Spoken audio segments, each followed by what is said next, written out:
Hey everyone, welcome back this week. Before we dive in, I have to show you this cute little octopus I got. Isn't he adorable? I got him at the pop-up I did a couple weeks ago. Vendor with Sweet Little Stuffies, and she crochets these absolutely adorable little critters, and I just fell in love with this guy. I love the color of him, his little eyes, his little curly legs. He's just so cute. Um, I have a few things from Sweet Little Stuffies. She makes some really adorable things. I actually have a lantern, a crochet lantern that hangs from my desk here. And I also have a couple of her pouches, which I use for art supplies. She just makes the coolest, brightest, boldest color things. And I just love her stuff. I'll put a link to her Instagram if you want to check her out in the comments down below. But this week, I wanted to show you all the behind the scenes of how I came about to make this year's box Christmas card designs. So if you've been following me for a while, not necessarily here on YouTube, but on Instagram, or you subscribe to my newsletter, then you know that every year I release a new box Christmas card design. And last year I skipped it, but every year other than last year I've done it. And sometimes I do one, sometimes I do two. This year I did four, two, one, two, four, four. And I thought I would show you a little bit of how they came to be this year. So before we get too far, I'll show you this is the original idea that I had before I started the designs. It's actually been in my head for months, and I'll show you a little bit of the progression. But I've been on a bit of a mid-century modern kick for the last couple of years, particularly when I'm thrifting. I love to thrift. I love vintage papers, stationery, cards, magazines, books, anything with vintage illustrations in it, particularly from that period. I also love earlier stuff from the 30s, 20s, 30s in that era, the whole Art Deco period as well. Two of my favorite design periods. And where I got the idea is from a book I found while I was out doing some thrifting. And if you were of a certain age, you probably remember the World Encyclopedias. They were this color, but green. And they were everywhere. They were in our libraries, elementary school, high school, even like the public library. That was kind of like the encyclopedia. It was relatively affordable. And so a lot of people had them in their homes too. And they made a version for little kids called Childcraft. And we had a full set of these when I was a kid. I don't know what happened to them. I kind of wish I knew where they were because they would be so cool to have. But they were from the 70s. We were given them by one of my uncles when his kids had kind of outgrown them. But when I was out thrifting, I found a few volumes from the set, not the entire set, but these are actually from the early 60s. So definitely have that mid-century modern illustration vibe. And I'll show you a little bit of the inside so you can see some of the illustrations in here. And there's just something about the simplicity and boldness of the artwork that I love. And you can certainly use the style as a starting point. And on that same thrifting trip, I came across these women's weekly magazines from the UK. These are from 1958. And you can see some of the artwork on the back. This was actually for Christmas. And so, yeah, it's just something that I have always loved. And so I thought this year I'm going to do something mid-century modern. I had already been kind of fiddling around with some designs in my sketchbook. I'll show you a few. This was kind of my first pass at doing some mid-century modern design. This is a very iconic set of shapes, these two. So kind of funky and off kilter, but still very geometric. And of course, the colors are amazing in this type of artwork. This was a potted plant that I did. This is a little dude. I don't know why I drew him. I was probably copying from some artwork that I had seen, and I was trying to get the lines kind of down, some instruments. And then I started getting into Christmas. And I initially thought I would be doing ornaments. I did hand-drawn ornament envelopes last year that people could purchase to send with their cards. And I kind of thought, well, maybe I'll turn those into an actual design this year. But then I started doing trees and I got really into the trees, as you can see. And I was still doing ornaments at this point. I was experimenting with colors, the type of decorations to put on them, and just really getting into it. I knew I wanted to do like this offset outline line work. Um, then I started to introduce the Christmas presents. Again, very geometric, but also off kilter. That's one of the things I kind of like about it. It's kind of off kilter. So yes, I've lost where I was. And then this was my first pass at what I thought a design would be. And as you saw, very similar, very similar. This was actually digitally drawn, but this was hand drawn. And yeah, then I started kind of experimenting, trying to get the colors right and what I wanted to do and figure out the kind of design work I wanted to do on the actual trees. Started playing with pink. And then I started getting really into the presents. And then I started to do more experimenting. I thought I might do a candle one, but didn't really go with it. I love the martini glasses. I will do something with martini glasses at a later date, I think. Um, and then I did shoes. Not sure why, they're terrible. And then I got really into the presents and the martini glasses and was having a lot of fun, little speared olives there. And I feel like I will do something with those. Um, yeah, and then again messing around with colors and things. So you can see where the process came from and what I was hoping to achieve. I wound up doing digital artwork simply because my scanner was not giving me a crisp scan. I have a new printer and the scanner that came with it is not as good as my old scanner. The printer is better, the scanner is worse, or I just haven't figured out how to use it properly, but couldn't get a nice, clean, crisp scan, even after manipulating it a bit. And so I decided to do digital artwork, and this is the presents. And I did the same for the trees. So the artwork actually went from being hand-drawn to digital. I kind of liked the hand-drawn artwork better. It just had a little bit more of a charm to it.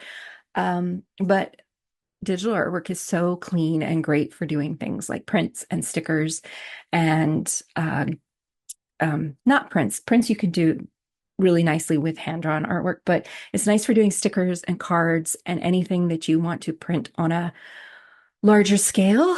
So yeah, I went with digital, and in the end it was easier. It was a lot of trial and error to get there though, which is one of the reasons I'm so late with these this year. Anyway, watch the video. You'll get to see some of the process. As you'll see, I cut, score, print, fold all my cards here in the studio. I don't have them printed from a third party. I do it all here. I do order my cardstock from a paper manufacturer in the US, as well as my envelopes. I print my envelopes. I add the stickers to the envelopes here in studio. It's pretty much all done with my two hands. But that's the way I like it. So yeah, and stick around at the end of the video. I'll show you the finished box cards and I'll tell you a little bit about how I find my boxes and what I do with those as well. So on to the process.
All right, so I got all my cards printed, the mock-ups anyway, and the envelopes done and everything. So now I need to do photos for the pre-order. I don't know if these will be the listing photos, depends on how good they are. But for some props, I went into my family's treasure trove of Christmas ornaments, and this is what I was looking for. These were the ornaments my parents bought for their first Christmas. These are so mid-century modern. So I have all the colors I need. I've got pink, red, gold. I thought we had green, but apparently not. I'm sure we did, and one of them must have broke. And no teal, but have this blue one. I also have these very cool hand-painted ornaments that my cousin gifted me, that she bought from an antique store. They're hand-painted. They're from the 30s or the 40s. Maybe not quite right for this, but these ones will more than make up for it. So I think I have everything I need to get going.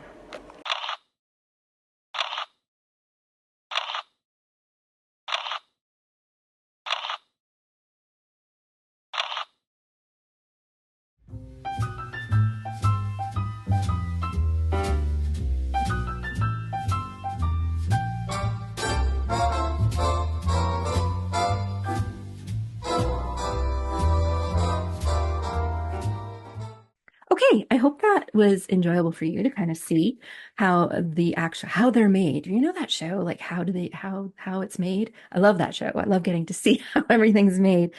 So here are the final cards in their boxes. Uh, these are the trees. You can see the boxes. They have a nice protective plastic top.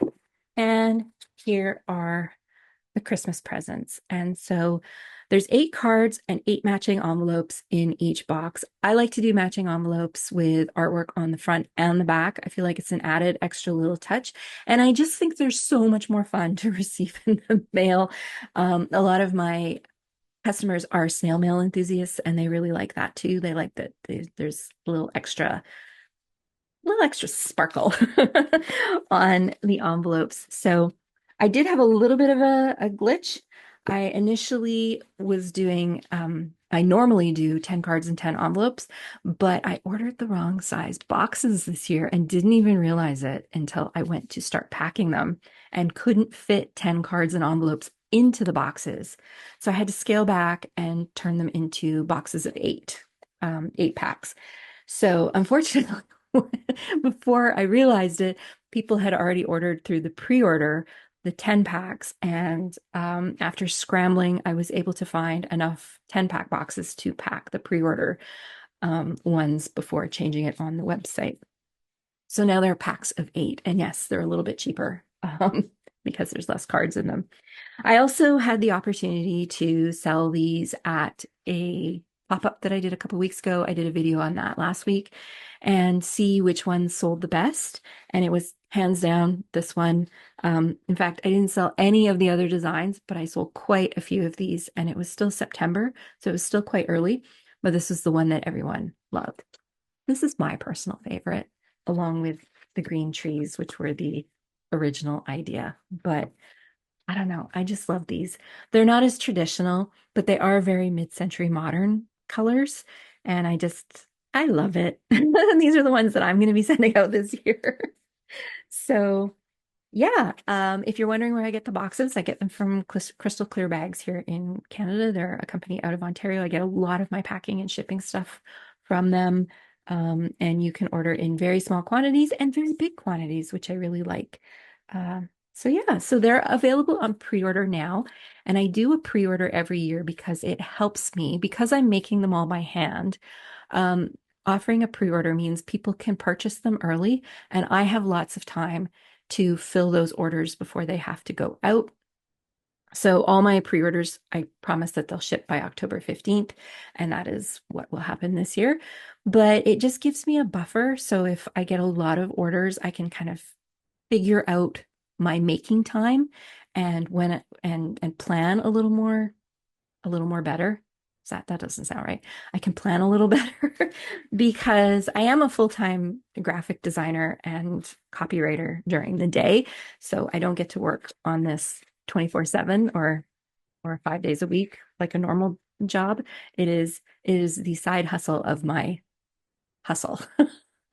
Anyway, that is it for this week. If you enjoyed seeing a little bit of the behind the scenes of how these come to life, just like the video and leave a comment, and that will help me to know whether I should do more of these kinds of videos if people like them. And if you're really enjoying what I've done so far, please subscribe. I'm going to try and put out a video at least every couple of weeks, sort of showing you the behind the scenes of what it's like trying to start an art and illustration business when you're in the middle years of your life, I guess, not the later, I hope.